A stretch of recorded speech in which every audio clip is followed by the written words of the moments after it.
Hello and welcome everyone to another InventRight live full hour Q&A. My name is Andrew Krauss. I'm the co-founder. If you guys could just type in yes, I just need one or two of you to type in yes if you can hear me. You type in yes if anybody can hear me. There we go. Okay, good deal. Good deal. Sorry about I had some problems with my fancy mic last week, so I figured I'd stick with the geeky headset because you guys don't care what I look like. You just want great answers, right? All right. So let's just jump in. We're going to have fun. Obviously, our focus of InventRight, if you've been watching our YouTube show, is licensing.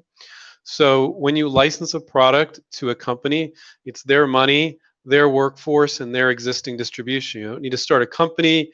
You don't need to manufacture. You don't need to raise money.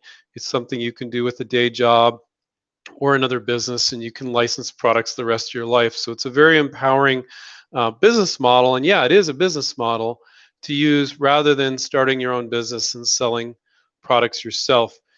Retailers don't really like one product companies. So to think that you're going to start a business, manufacture a product yourself and sell it, they like those manufacturers that have, 5, 10, 15, 20, 50, 80 products to choose from. It's less people to deal with. So you can fight tooth and nail to try to launch your own product and sell it yourself, but you're fighting an uphill battle against retailers that would rather deal with large companies rather than one product, one SKU companies that are underfunded, can't deliver on time, quality issues, all the issues that's, when you're new to something, you're not going to do a great job with it. But with licensing, you just license it to that big company, receive a royalty, and they can sell huge volumes. So it's not perfect, but it is a very empowering business model that we've been guiding people to do for the last 20 years successfully. And we had 11 students license products just last month alone. So we're very, very proud of that. Uh, let's see. Jason says, sorry for the duplicate question from last week. Wasn't able to get the audio or hear the answer. Yeah, we restarted the stream, Jason, so sorry you didn't hang out. Um, could you expand a bit on licensing logos, songs, etc. for use on products, please? It's really simple. You could specify if they like the name of your product that you're licensing that as well, in addition to the product. You wrote song, or a logo. So whatever you want to license to them, you can bundle that with the product, whether it be a logo or a product name or a song or whatever else. And you're utilizing copyrights and trademarks to do those two other things. So that is a definite possibility. You can do that. It's whatever you can negotiate with a licensing deal. Whatever, if as long as they agree to it and you'd agree to it, you can do just about anything with the licensing deal. However, there are standards that things that work and make sense for both parties in most instances. So don't get too creative with that. Um, White says, how soon after submitting a PPA can one begin to seek prospects interested in licensing and submitting ideas? So as soon as you get confirmation, when you file electronically, I forget if that happens immediately or within 24 hours or 2 days or what have you. Shouldn't take long to get electronic confirmation that you filed it, and then you should be able to immediately start reaching out to companies. Now, filing the provisional patent and then sending a long rambling email with a few random terrible pictures, that's not the right way to do it. You want to send a sell sheet, a marketing piece, 8.5 by 11 piece of paper, or a short video, under 60-second video, to show them the benefit of your product, how they would sell it to their customers. So don't think that, oh, I filed a PPA, now I can just go out there and ramble to folks. I'm not saying you're going to do that, White, but you need other things. And really, the proper order of things is to file the provisional patent after you made your list of companies, after you've done your market research and all the other products in the space, after you've done your marketing piece. Because in the process of doing those things, you're going to find things you weren't aware of. And you're like, oh, Maybe I got to cover another variation in my provisional that works like this.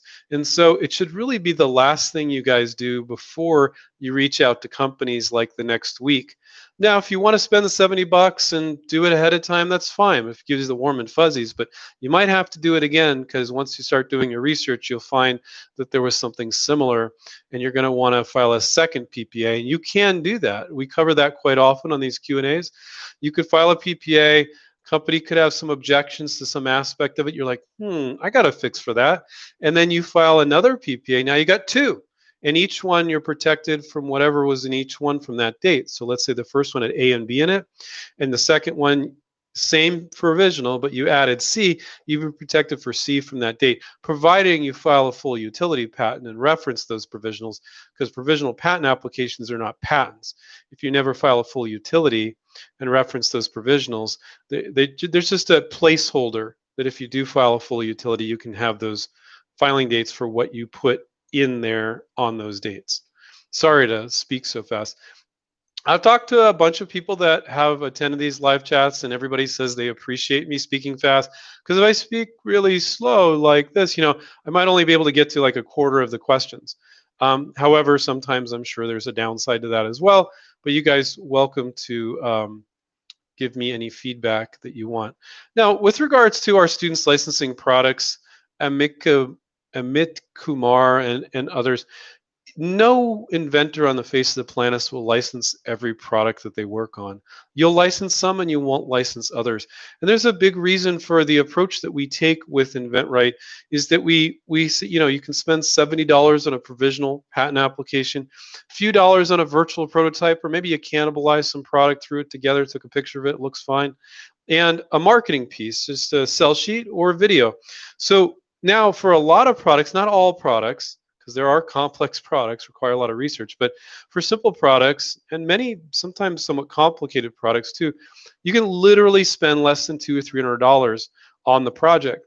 And the project, you're licensing it, maybe it's earning you $20,000 a year, 50, 100,000, 200,000 a year in royalties, whatever. It depends on the product and the kind of volume being sold. But nobody, doesn't matter how good of an inventor you are, licenses every single product they work on. So the mission of our company is to help our students with the projects while they're with us, so they're the highest chance of success. That we can guarantee. We can't guarantee everybody's going to license their product, but they'll have that real life experience they can continue on. And I've told people to say this to me, and then I do a double take because I'm like, why is he being so rude? I'm like, oh yeah, that's what I told him to say. So I love it when students say to me, Andrew, I get this. I don't need you guys anymore, because that's a big part of what we're about, empowering you with real life experience, with real projects. So you're working on your project from day one with your coach, and then now you can keep doing that the rest of your life. But watching a video, doing a Q&A, reading a book, you think you know it, but you don't really know something until you do it. So hopefully that answered your question, at Kamur. Sorry if I'm pronouncing that right.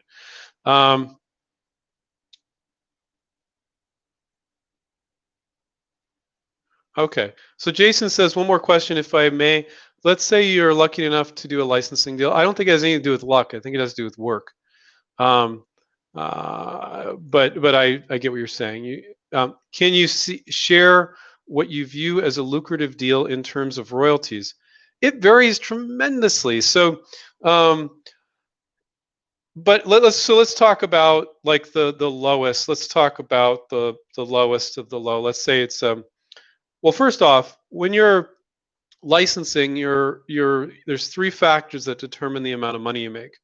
There's the royalty rate, there's the price of the product, and there's the volume being sold. So people get obsessed about the royalty rate. Oh, 5%, only 5%, or oh, I want 10% or 2% or whatever it is. The most common royalty rate for consumer products is 5%. We have plenty of students that do deals at 6 or 7 or 8 or more. And then there's students that do deals that are maybe 3 or 4% sometimes.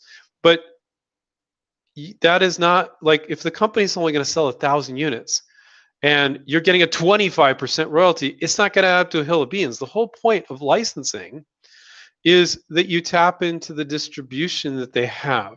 So for you to sell 5,000 units, you would struggle. You'd be doing this full time. You'd have to dump everything else you're doing.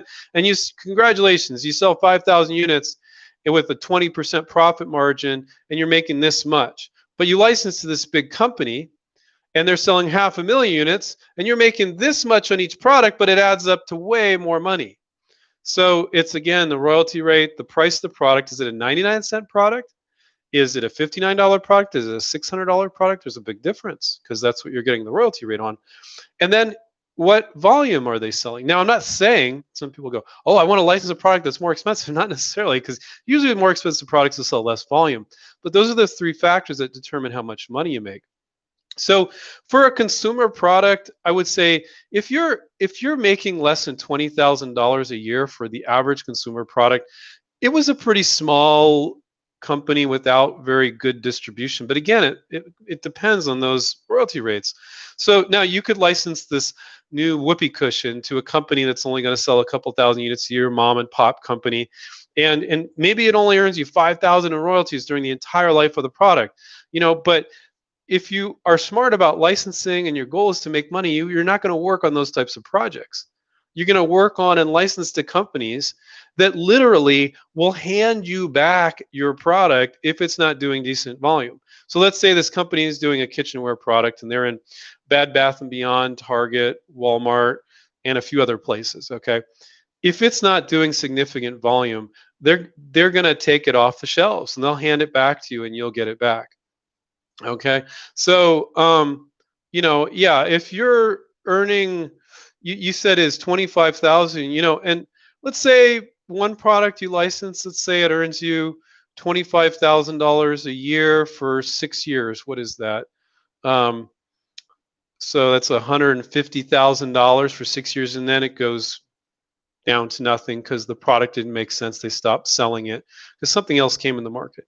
And then another person is earning $100,000 a year for 5 years. Well, that's $500,000. Or maybe they're getting $200,000 a year for 5 years. Well, that's $1 million. It depends on how well the product is, but it's so risky to launch your own business, and you can never do the volume that they're doing. So to put that on them, and you just cross your fingers and you hope that the sales will go through the roof. Sometimes they don't know, but they're the ones taking the risk, not you. So it can vary dramatically from $5,000 to a couple $100,000 a year. But most products, you're going to be making it as they go. You get paid your royalties quarterly. And think about it, not all products, because the patent's 20 years, are going to sell for 20 years. Now, sometimes it's like, it's not niche-y, but it's not huge volume, and you're just kind of in this hidden space, and nobody's knocking your licensee off, and it does sell for 15 years. Other times it goes crazy for 2 or 3 years, and then boom, sales goes to zero because something else came in the market. It's not relevant anymore. It can be all over the map for how long the royalty lasts, because how long the product sells well. And one way to keep a product alive is to always be giving your licensee, the manufacturer, new versions to keep them relevant, to keep the product relevant. So that's the one big thing you need to do when you license, is to always look for that next version of the product or offshoot products. We have some students that have licensed like 20, 30, 40, 50 products, and every one of those has licensed variations or ancillary products that had to do with the other products they licensed to the company. A different version, a different SKU, or an add-on to it, or an improvement, or something like that. So that is a big thing long-term when you're an inventor.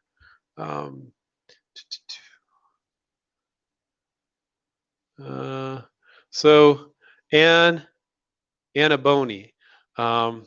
Drew. Hey, you cut names off. You cut letters off my name. My name's Andrew, not Drew, but that's okay. Anna Boney. I probably didn't get your name right, but you said if a company's website states they accept outside submissions, should I still make contact via phone to let them know that I'm sending them my sell sheet? No, I don't think it's necessary. I would say if you're not getting a response, if you look at the submission page, and if it says we'll get back to you in 2 weeks, and if you want to check in with them at 3 weeks, that's fine. So, but look at what the details are. If they didn't give you details, you might say, I submitted through the site. What's your typical response time? I'm perfectly happy waiting. And then Some submission sites on websites is kind of a black hole. Maybe there's an intern looking at it every 2 months. Maybe another company, the marketing manager is like on top of it every week looking at those things. It can vary dramatically. So if they have a submission page and they're not getting back to you, don't hesitate to reach out to them on the phone and say, one thing you can do is you can say, well, I submitted on your site, but it's been about 3 weeks. Is there somebody I can always send it over to, or should I just wait for that? Just be very polite, you know. Uh, Clemson says, "Hi Andrew, do you have any thoughts on developing the best name for your product?" It's really not important. It's important. It's not important. It's important that you don't create a name that's so distracting that it takes away from your marketing presentation. I like descriptive names. So descriptive names are like when you take the name of it and then you take a one sentence benefit statement and they see a picture, they're just like glancing at the name, seeing the one sentence benefit statement, and then seeing the picture, and boom, it all kind of flows in their head, and within like 4 seconds they're getting it. So I think being cutesy and clever is, for the most part, not good when you're licensing. Most of the time, they're going to name it something else anyway. But being super cutesy, where the name requires you first to understand it, and then you're going here, and then you're going there, and then you're like, oh, now I get the name. If they don't get it right away with your clever name, don't be clever. Be direct to the point. Make it a descriptive name. You know what I mean by descriptive? It's describing the product somewhat, like 2 words. So that you do that, then the benefit statement, the picture, you're glancing down at all those things for like under 6 seconds, and boom, they get it. I see too many inventors doing really cutesy names that just make things more confusing, because it's not that important. But don't, so it's okay to make it a little generic but descriptive. It's actually a good thing most of the time.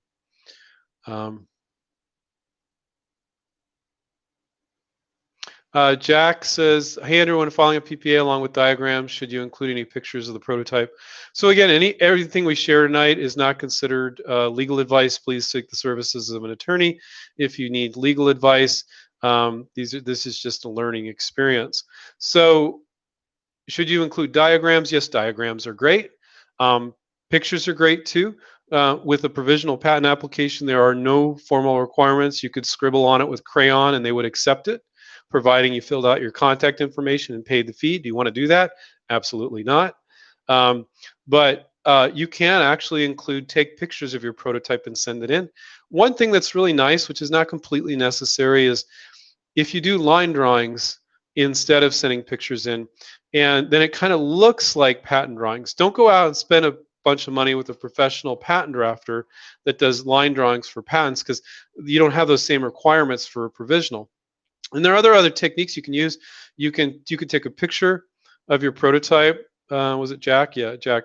And then you could put it on a glass table, shine a light underneath it, and then you could trace the prototype, the picture of the prototype, and get kind of a line drawing. So there's some benefit to have it kind of like line drawing looking pictures in your provisional, because it looks professional. It's like, it looks kind of like a patent, right? But you don't need to comply with the standard requirements for line drawings in a full utility patent at all. You could scribble with crayon, you could scribble it yourself, but I really don't think including pictures of your prototype would hurt you either, because at that point they've shown quite a bit of interest. But if you really want to take it to the next level, you could include line drawings, which you could pay somebody to do, or you can do them yourself. And I gave you one tip on how to do that.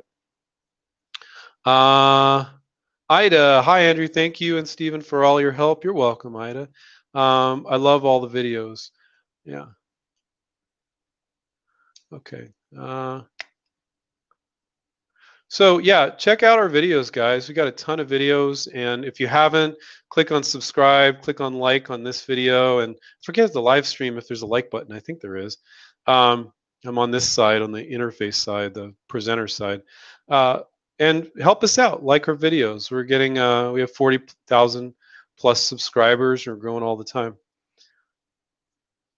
David said, do you need a PPA to license a product? Absolutely not.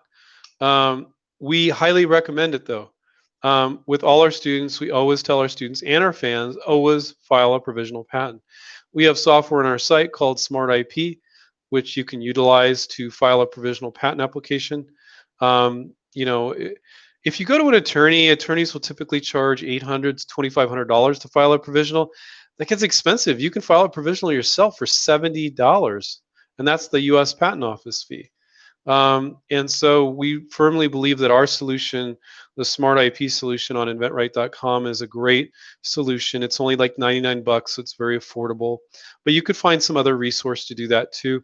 And it's always good because it gives you that perceived protection. You can legally say patent pending on your marketing materials. So, David, I recommend that you do file a PPA. Now, can you license to a company without it? Yeah. The contract doesn't have to dependent on intellectual property, on patents. You could get them to sign a contract that they have to pay you for the product, and it's not dependent on patents. And the vast majority of the time, whenever we can get a deal done for our students that is not dependent on the patent, that's even stronger.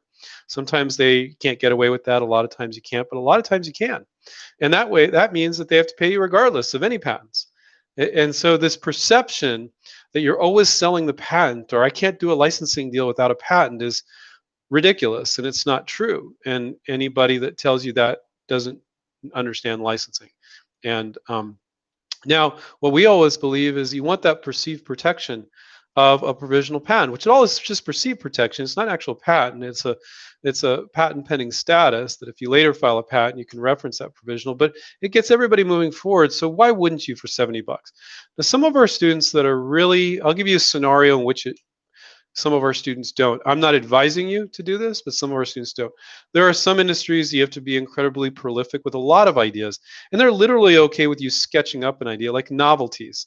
Maybe you got this, funny little gag gifts. You send a product or two to this marketing manager, and they're like, "You're so clever. I'm not interested in these two, but I'd love to see more." And you ask them, and they say, "You don't need to come up with these fancy presentations. You can just send us a sketch or say, send us a picture of a similar product and tell us what it is, or a crude mock-up or something."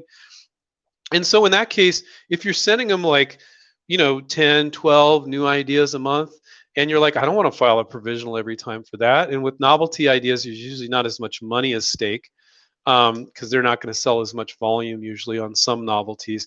And so you have a good relationship with this company and you're just doing it with them. You could, or some of our students have, not filed the provisional and just went ahead and sent it to them, and they've got the paper trail on what they sent them and when and everything.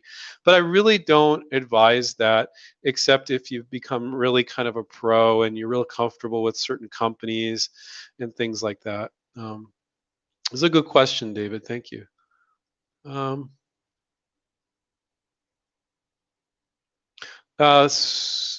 SAR says, "Hi, Andrew. I filed for a non-provisional patent." Okay, so he spent the big bucks. He filed for a full utility. Still not granted, and that's these are. I'm just inflecting my thoughts here. It takes patents 1 to 3 years to issue, guys, and some of you guys, it's a lot faster than it used to be. But don't think you file a patent. It takes them that long for a patent examiner to get back to you, so they're ready for their argument with the patent attorney, which they're called office actions. So then the patent attorney and the patent office, this is me explaining it in layman's terms, will argue about the claims and what's going to get granted and provided and what isn't. So so he wrote, I filed for a non-provisional, it's full utility, it's still not granted. What is the IP to rent inside the licensing agreement? Okay, so our students, I would say, I don't know the exact percentage, but I would say 90 to 95% of our students do deals without an issued patent. I would say 95 or even more. And they only have issued patents because they filed it before they came to us and they didn't realize they didn't have to do that, most of them. So we do licensing deals all day long without the patent being issued. And so if you can write up that contract, I don't care you have a patent. Sometimes even, I want to make it dependent on the patent. It's like, well, that's not good. So if they have to pay you regardless of what is in the patent or anything, that's always stronger. So even if you have a patent that's still pending and not issued yet, we would try every time to get that deal done and not even mention the patent. or be the patent being dependent on you being paid. And our students, most of the time, they've filed provisionals, and maybe the company gave you the money to give to your attorney to file the full utility. You're just going to sit around waiting 1 to 3 years, for it to issue, and you're not going to wait for that because the product very well be irrelevant at that point. So you're going to move forward. So yes, but they might want it to be SAR to the patent to be mentioned in there, and if it's pending, perfectly fine. Any company that will only do a deal with you if the patent is issued is a freaking dinosaur. It's a major red flag when you see a website where they say they only work with people with issued patents. These are usually what I call mega corporations, and they're idiots. I'm going to say it. They're idiots to do that. There might be a rare industry where it works, because what they're saying is, inventor, you have to file a patent, not knowing if anybody's interested, sit around waiting 1 to 3 years for it to issue, maybe the technology of the product becoming irrelevant, and then you can show it to us. That's not open innovation. That's archaic thinking. And most companies don't feel that way. Very few do. But there are some industries that can be difficult there. So, yeah, so don't worry about it, SAR. You'll be fine with a patent pending status, perfectly fine. Amit, who owns development after licensing? The manufacturer or the inventor? Who's development? I don't know what you mean, who owns development after licensing. So when you're licensing, you're never selling your idea. You're renting or you're leasing it. If they don't perform, and under various guarantees, the most common being called minimum guarantees, they have to sell so many units every quarter, every 3 months. And if they don't, you have the right to take it back. Doesn't mean you do. You might just put the screws to them and say, come on, guys, well, let's try some more things. Let's try to get this product, push it out more. So let's see. So you always own the product, but if they keep performing, it's perfectly fair for them to continue to manufacture it and pay you royalties, but that's what you signed up for. You agreed to those terms in the licensing contract, and we helped you, when you're a student of ours, we've helped you figure out what is reasonable for them and for you. So you write, who owns the development after licensing, manufacturer or inventor? So usually, Amit, there's terms like, so you're not going to go license this to 20 other companies that are going to sell in the same place that they're at. So the licensing agreement will specify what rights they have. Do they have the right just to sell it in these geographies or these markets? And if it's not, if it's in markets or geographies or distribution channels other than what you signed up with the company, what the agreement says, you have the right to go license it elsewhere in other areas, if that makes sense. A lot of times it doesn't make sense. And this giant big company, you're perfectly happy with them being the only one because they're huge and they can do decent volume. Other times it might make sense to hold back on some things and do a different version or the same version in other areas in other ways. Janet, the Global Pizza Director, that's an interesting title, Janet, from Nestle was interested, and I sent him the virtual sell sheet. He has not replied to 2 follow-up emails. Do I try to find his phone number and call him up, or just give up? Well, Nestle is one of those major companies that aren't going to be the easy to work with. Very, very difficult. But Janet, can you type in below, like, what you said? He showed interest and you sent him a virtual sell sheet. Now he's not replied. So what did he show interest? Usually it's acceptance of, yes, you can send me your sell sheet. And then when you send it, now they showed interest. So if you send him the sell sheet and he hasn't replied, how do you know he's interested? That's my question. Did you mean by interest, like, yes, you can send it to me?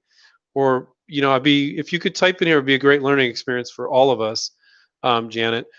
In what way did he show interest? Then I can further expand upon it and everybody can learn from that. Jeff said, I have a product that can be sold individually for convenience and in bulk for cost savings. Should I put both versions on the sell sheet and the PPA? Okay, it can be sold individually for convenience and in bulk for cost savings. It really depends. If the potential licensees you're showing to could sell it both of those ways, then you might say that it could be sold either of those ways.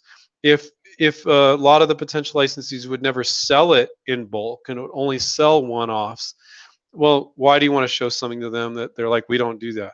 But sometimes you can show those two ways it can be sold. I can't really answer that question though, Jeff, without understanding what the product is. So that's kind of a tough one. Um, David says, is it okay if the sell sheet has pictures from Google?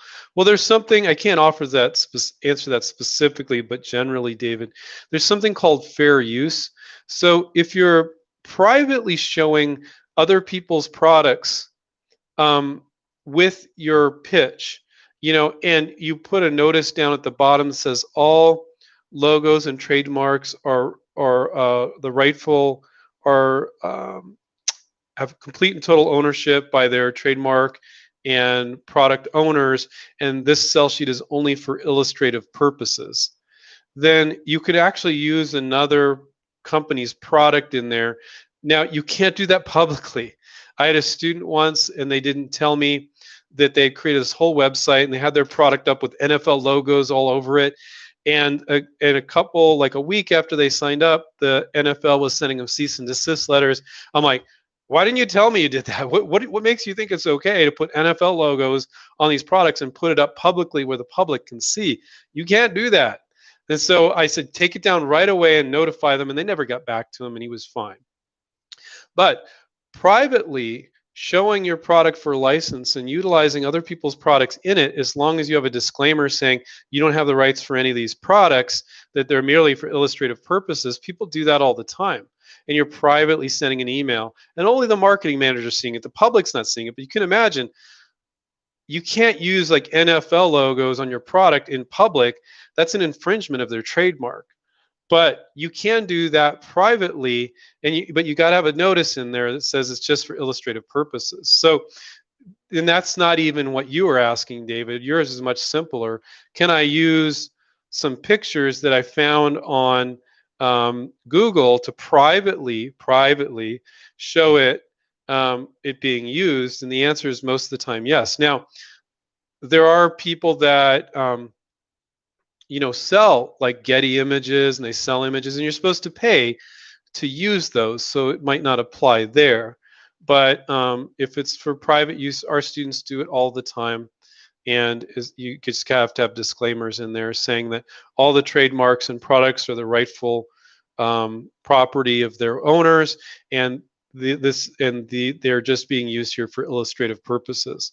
And so you need to be very clear about that. But it's called fair use. You can go on Wikipedia and look up fair use to better understand that. Again, if you're not sure about anything, please consult an attorney. Nothing here is legal advice. Let's see, Janet expanded. Oh, yes, it was sent to me. It was send it to me. He hadn't seen it. I just described it to him, so maybe not really interested. Yeah, so she did some sort of description. He said, yeah, send it over. I'll take a look at it. So we don't really know, Janet, if he's interested yet. It's very common for people not get back to you and to be super busy. And whenever you do get back to somebody that said, yes, send it on over, don't like ever send an email. Well, I'm just following up. Did you get my other email? That's not being respectful of their time. You always forward the actual email, and you say something like, see the sell sheet you said I could send over. Can you take a quick look at it? And it's okay to say something like, if it's not a right match for you, simply reply with not a right match, making it easy for them to say no.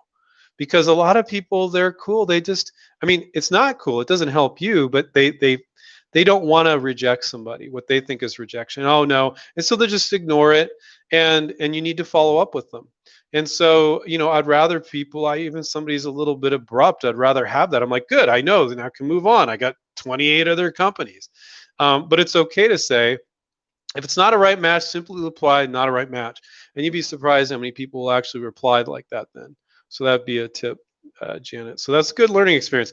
They didn't actually show interest. They kind of showed interest when she kind of teased them a little bit with a little bit of a description. Sometimes people, though, that's good, Janet. I think that's legit. But sometimes people go, oh, they're interested. I'm like, what did they say? What did you send? Well, I didn't send them my sell sheet yet. I'm like, well, how would you know they're interested? Did you tell them about the product? No, no. Oh, you mean they said, okay, send something over. Okay. You know, it's, when you're new to this, it's just new to you. So it's understandable people make these mistakes in perception. Um, let's see. Global pizza director. I love that. Janet.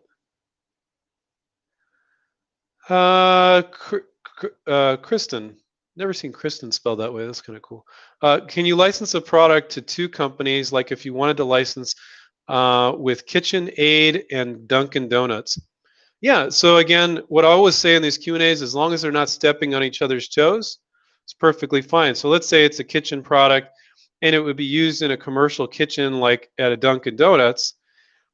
You got this better, higher, more durable version. They're going to use this. Is just random. I don't know if this is the case for you, um, Kristen, but let's say a durable version of this kitchen product that it's metal. You could beat the hell out of it and it won't fall apart. But there's a cheaper version. It's not cheaper. It's perfectly durable enough for home use, and they're not stepping on each other's toes. Dunkin' Donuts is not selling it on the same shelf at Walmart for this kitchen product. They're using it commercially in their kitchen. So the lesson here, guys, for everybody is, yes, you can license to multiple companies, different geographies, as long as they're not stepping on each other's toes. But you're not going to license to two companies selling at Target or two companies selling at Walmart on the same shelf. It makes no sense. Okay. There's always rare exceptions, but 99% of the time, no. I had an idea about 8 years ago, but it was patented. They never did anything with it. I had an idea about 8 years ago, but it was patented. Okay. And they, meaning the patent owner, never did anything with it. Now 20 years is up. How would you go about to go to the next step? So yeah, if the patent expired, now whatever that was is public domain. Anybody can do it. And so you might want to license that with some improvement. And you're like, oh, okay, now I'm going to try to license this and I'm going to make some little tweak or improvement. And because it's kind of weird to try to license that IDA exactly the way it was.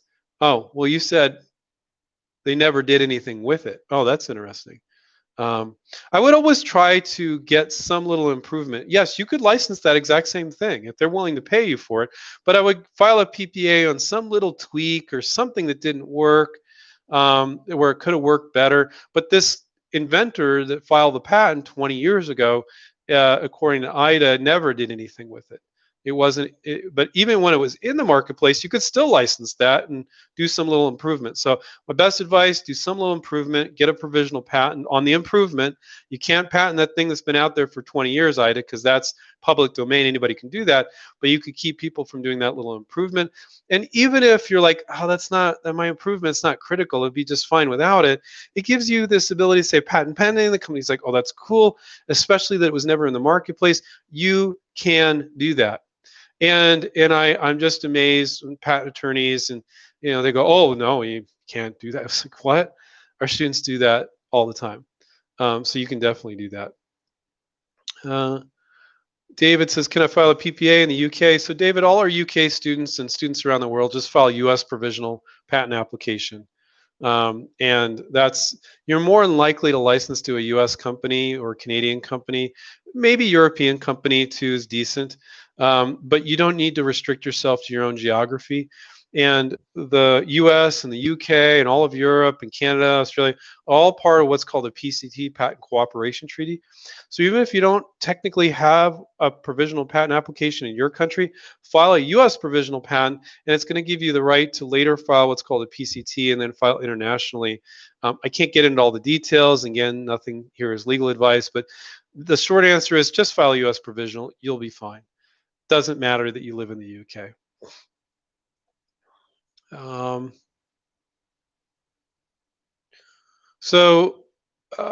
This is a different David. How do you calculate the minimum guarantees? You need to interview the company about what they can sell, and then you take a small percentage of that. You can't, if they're like, oh, we could sell 500,000 units a year, and you're like, well, I want minimum guarantees that you can sell 499,000. That's ridiculous. If their minimum, if they felt like, or if you feel like they could sell 500,000 units, your minimum guarantee might be 50,000 units. It's just a guarantee to ensure that they can't take it and sit on it. If they sell more, they need to pay you more royalties. So it's usually a very small percentage that you would be satisfied with. But if you wouldn't be satisfied with that, then you might not want to do that. You might want to. So it's a lot of interviewing the company, and there's a lot of details there, and the deals flow a lot of different ways there. So I can't cover that in great detail, except to say it's a small percentage of what you think they can do and what they think they can do. And there's a lot of interviewing early on with companies. They'll share stuff they shouldn't share, and now you get the upper hand. I don't like to say upper hand, but you can kind of, I don't like to say you can use it against them either, but it's to your advantage to interview companies soon and early, and they'll share stuff they shouldn't have shared with you, and then they're going to have to stick with what they said, and that's the best way I can put it. And most inventors don't do that. Our students do, because we make them do it. We'll make them do it, but we say you gather this info. It's going to be tremendously helpful. Richard said, "Hi, I intend to license my product to hire companies to the construction industry and get a percentage of the higher fees." Okay, now I'm confused. Do you have any experience with this type of agreement? So I intend to license my product to hire companies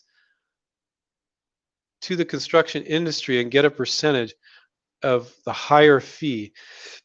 I don't know, Richard, can you give me a little bit more detail? We still got 19 minutes left, so I'll page down to the bottom. Give me a little bit more detail, to be a little more specific.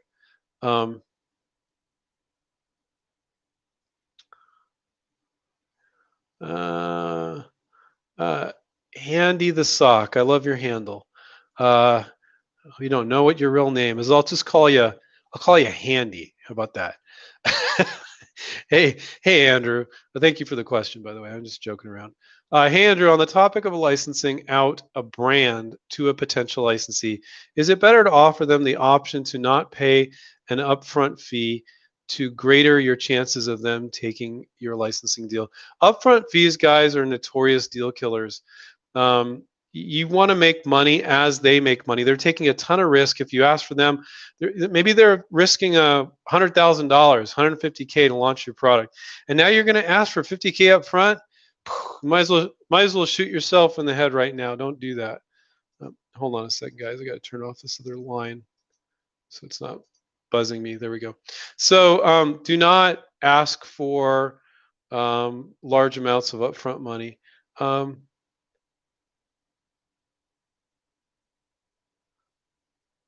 Yeah, just don't even go there, Handy. Don't go with trying to get, maybe you get them to pay, give you some money, so you can give that money to your attorney and file a full utility patent, reference your provisional patents for them. So I'm not saying no upfront fee is okay. I would never go beyond getting just some money to pay for the patent. I wouldn't go beyond that most of the time, vast majority of the time. And it will be a while before you start to see royalties, because it will take them 3 to 9 months to launch the product. Then you get paid your royalties every 3 months. So for most of our students, it's over a year before you start to see money. But our students that are level-headed are okay with it. They're like, hey, yeah, this big company took on my product. They're taking all this risk. They're launching this. They're doing all this work, and I can move off, license other products, and keep doing what I'm doing. And that, realize that. Don't ask for all that money up front. It's you won't get it almost ever. And I'll have to say this: the inventors that I've talked to over the years that told me that the company stole their idea, the vast majority of them, they got interest from the company, they started moving forward, and I would ask, and I can sense it, I can tell when an inventor's whacked out like this and off track on this, so I ask, because I'm just always curious, and I ask, and they confess, like, oh yeah, I asked for $250,000. I'm like, what? And I thought that was reasonable. I told them I wasn't going to budge. I'm like, okay. And so what happened is the company liked it so much and they moved forward, and the inventor waited a little while to say this crazy shit, and that is crazy shit. Um, and it was just swearing there to get your attention. And then the company's like, well, screw you, we'll go around you, you know? And whereas companies wouldn't normally do that. Now, it's never happened to one of our students because our students wouldn't ask for a $250,000 up front. I don't care what it's on, you know? The only time that that makes sense is when we have one of our students that have been venturing the product and they have inventory and they have distribution and they have the tooling. Okay, you're kind of buying the company plus doing a licensing deal. But if it's a pure licensing deal, don't go doing stuff like that. And the people that I've talked to that say, "Oh, the company stole my idea," and I'm not saying it's okay for the company to do that, but they pissed the company off so much and just said, "This is a wacky inventor," and maybe they looked at the intellectual property and said, "Oh, we can get around it," or something like that. So but yeah, so Handy, don't do that. Um, mm, I don't know. This is like a math question from Debbie. Royalty question: $20 retail costs 5 to make. Wholesale price is 15. Royalty rate is 5. Is the royalty rate figured on the 20, or is it figured out on the 10, or the wholesale? Okay, or the cost to make? No, it's on the wholesale price. So you can do whatever you want in a licensing contract, but 99 times out of 100, you want to make it on the wholesale price. So it's the price that they sell to the retailer for, because it's easy to track. If you never need to audit their books, which is not something you want to do, but if we always tell our students, always get that in the contract, and we guide them to do so. But if you ever need to audit them, it's the price they sold to Target or Walmart for. They sold to the retailer for. Very easy to track, and it's always on the wholesale price. That's what you want to do. But for some weird reason, if they're selling direct, it's on the direct price. So I've had students do deals with DRTV companies, and it might be on the direct price that they sell directly to consumers for. So I've seen that as well. I like this question from Philip. We got about 13 minutes left here. What is the best response to a no? Um, the best response is to ask for feedback, but not in a whiny way.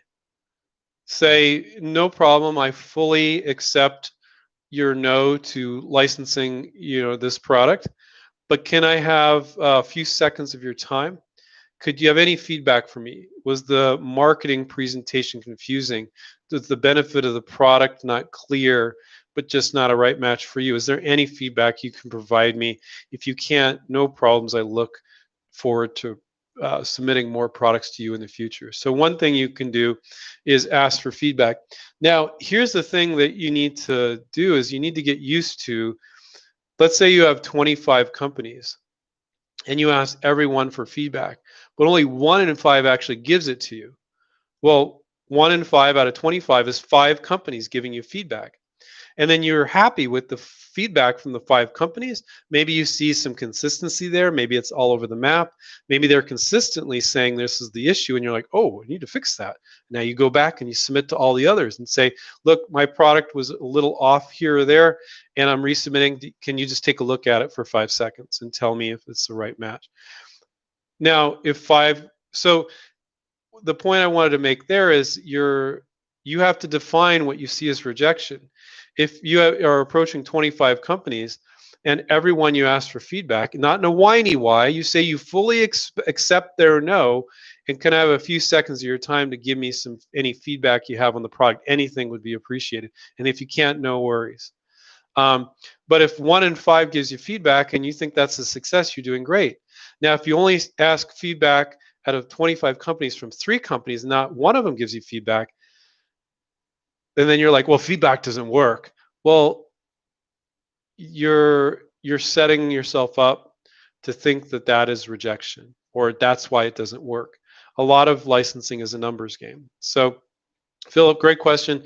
Try to ask for feedback, and then also another way is you can also say, another thing you can do is not ask for feedback, but you can say, no problem. I realize this one's not right for you. Are you open to more? Are you open to me submitting more? And most of them saw the first one, so most of them are going to say, yeah, sure.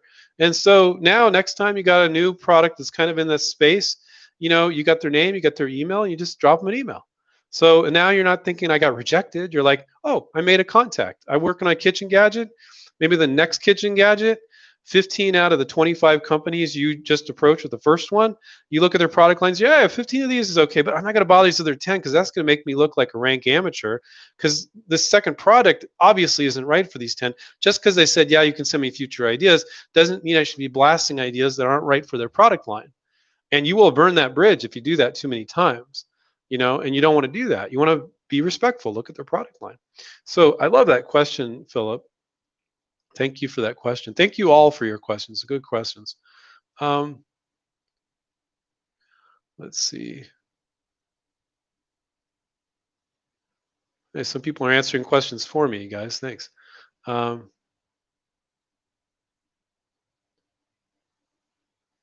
Uh, Electric Travel Worldwide. Hi, Andrew. I'm Evan, the owner of ETWW, Electric Travel Worldwide. I'm going to take your PPA course tonight or tomorrow. Great.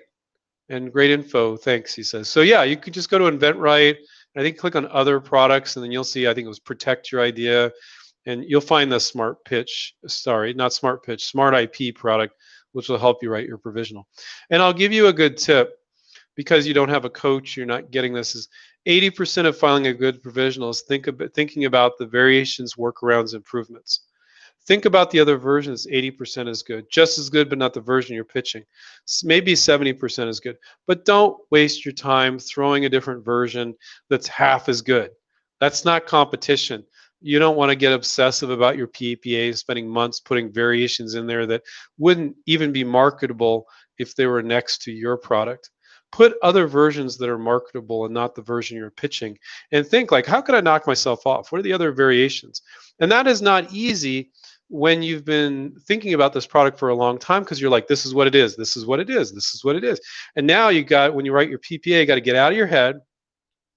And this is what it is fine for your marketing materials, but not for your PPA. Oh, what could it be? Put your feet up on the desk. I was going to put my feet up, but you guys don't want to see my feet.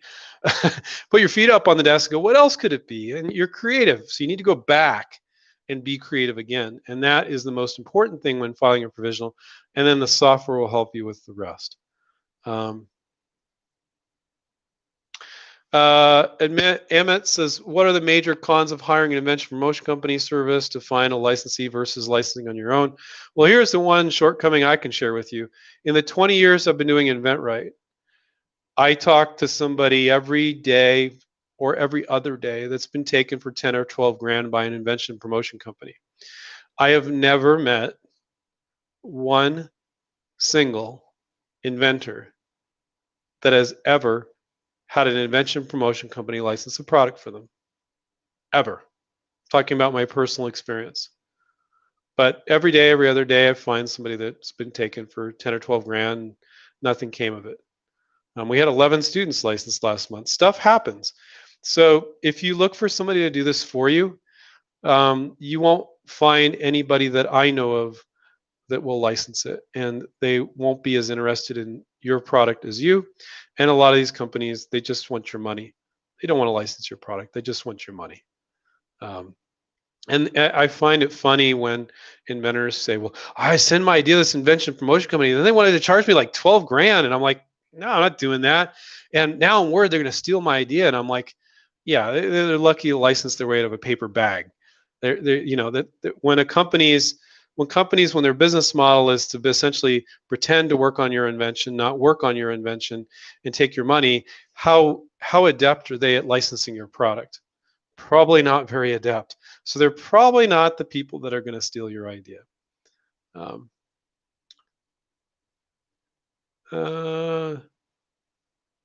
let's see.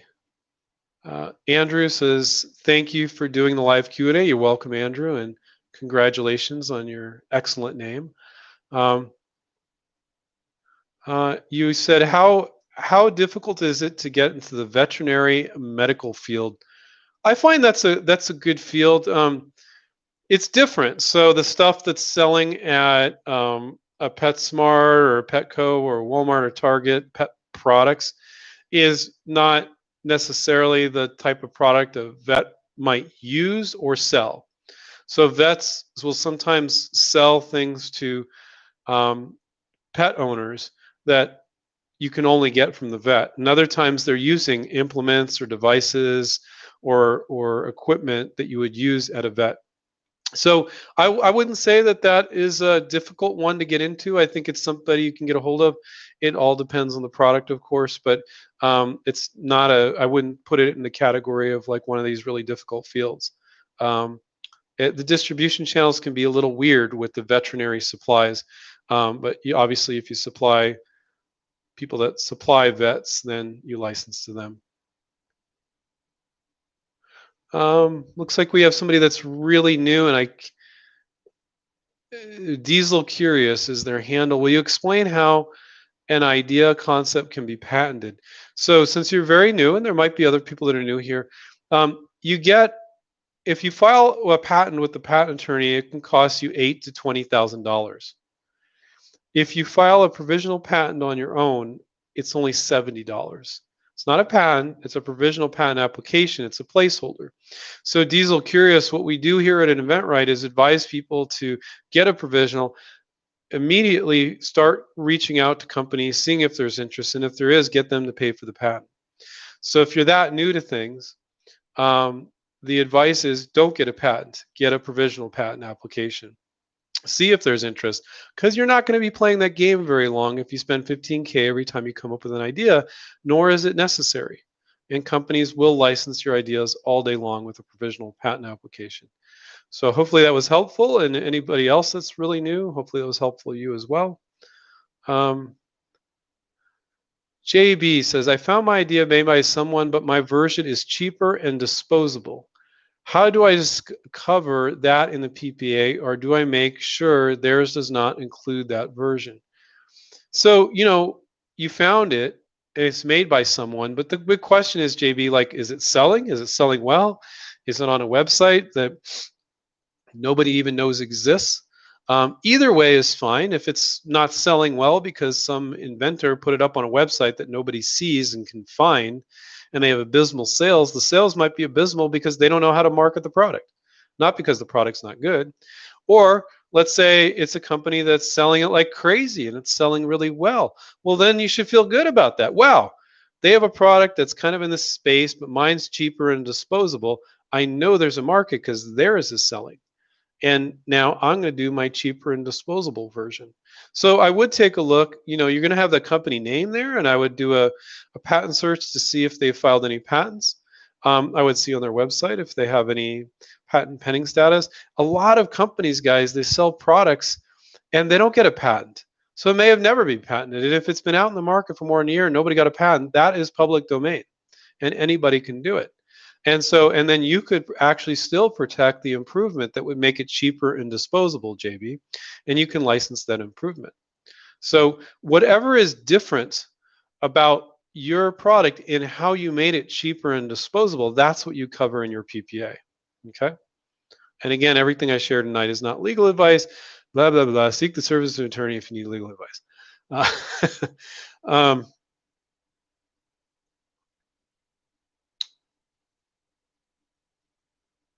Okay. Ricky said, hi, Andrew. Would like to know what kind of information you could give a person like myself just starting out, working with a company like InventRight. Well, there isn't any other companies like InventRight. We're kind of unique, but okay, working with us, they would like to license or sell my idea. Well, just to make it clear, Ricky, we guide and coach and mentor you to approach the companies that would license and purchase your idea. We don't do it for you, but we guide you through everything, including the negotiations, your marketing piece, your list of companies, your filing of your provisional patent. We guide you through it all. And then you're going to be approaching companies that can license it. So we don't do it for you, but we're guiding you so much, you're doing everything right. That's how our company works.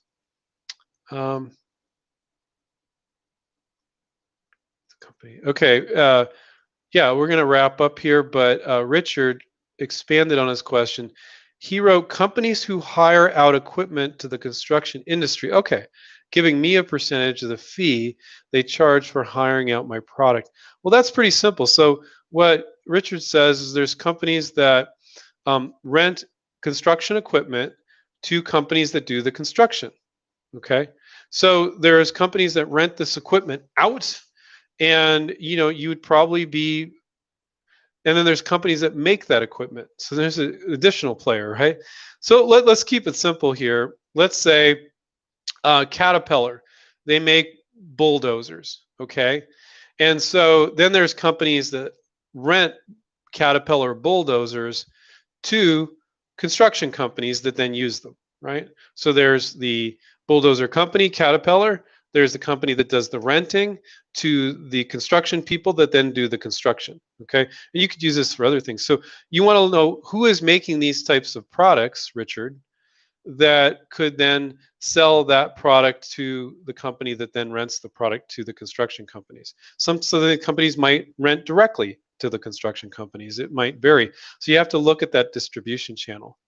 And if your product is you know, something you're going to rent at Home Depot for 29 bucks for the day, that might not be the same company that you're going to license to, that you're not going to license it to Caterpillar just because they make products that people then rent, and they're making huge um, bulldozers. They have to be making somewhat products in the same space. But that's something that our coach would guide you along. And usually they have you go out, do some research. Okay, let's define this distribution channel.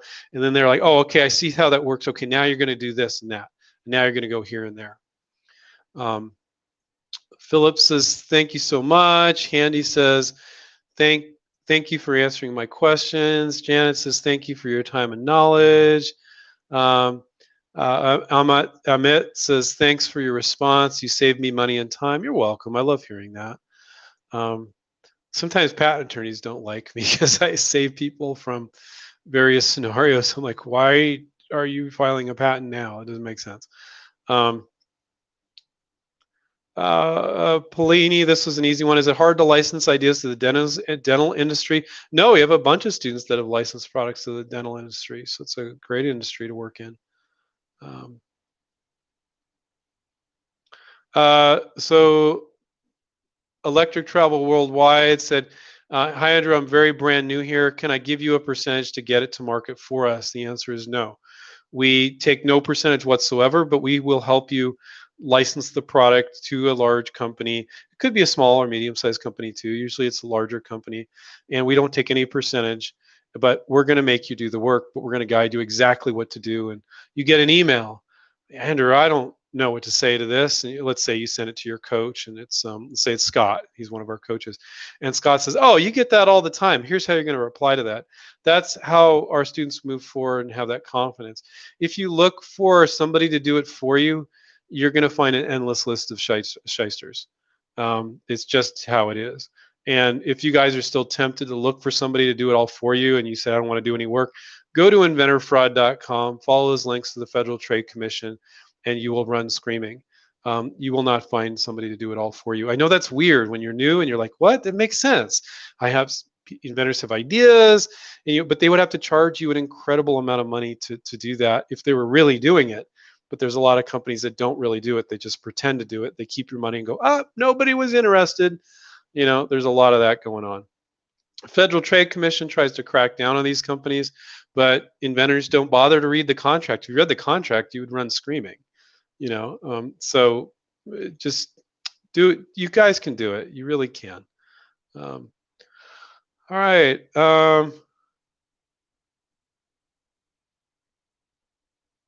Underdogs in the trucking industry. You're from California. You plan to work on someone out of the country. Should I get a provisional patent? Yes, you should. It's not a PPO underdog. It's a PPA, provisional patent application, called a PPA. So I would definitely get a PPA. All right, guys. I think we're gonna call it a night. It's 4 minutes past the hour. I did a full hour. I love doing these. You guys asked absolutely really good questions, and I hope that everybody feels like they benefited from my answers. I want to say something that I say quite often at the end of these chats, is that for most of you, inventing recently or a long time ago became part of who you are. And when you come up with ideas all the time and you don't feel like they'll ever stop, you're an inventor. Maybe you don't come up with them all the time, but you came up with one. You're like, oh yeah, I come up with ideas from time to time. You're an inventor. And so if you don't become empowered with the skills to license your products and reach out to companies, it's just gonna, at some point, it's a rush to come up with new ideas. At some point, it's gonna start to become a thorn in your side because you're like, you came up with an idea and you're like, oh, I saw it in the market, and then, oh, it happened again and again. Or maybe you're not seeing your product in the market, but you're like, I know this is a good idea. And maybe before you found us, you thought you needed, 10K for a patent and 5,000 for a prototype, but now you don't need either. You can get a provisional patent, you can do a sell sheet, and you can get out there in front of companies. So whether it's with our help or somebody else's help, inventing is part of who you are. You need to start to take action at some point. Maybe you're like, hey Andrew, I'm just swamped right now. It's crazy. I was homeschooling my kids and I'm so busy with my business. But maybe 2 weeks from now or 2 months from now or 2 years from now. But you need to decide at some point, I'm ready to do the work. And hopefully these Q&As and watching our YouTube show, it's going to help you become empowered, realizing you don't need to do a lot of things you thought you needed to do, but you need to do some things you weren't even thinking about and how to do them. And if you want to become a student of ours, you can go on to InventRight.com and you can click on coaching, learn more about that. We'll guide you. But regardless of whether you're doing it on your own or doing it with us, you have to do the boring stuff. And that's all the stuff other than coming up with the idea. You don't have a choice. You have to do it. But you're all, I think, perfectly capable of doing it. So I remind you guys, take care, keep inventing, and we'll catch up with you next time. See you guys. Bye.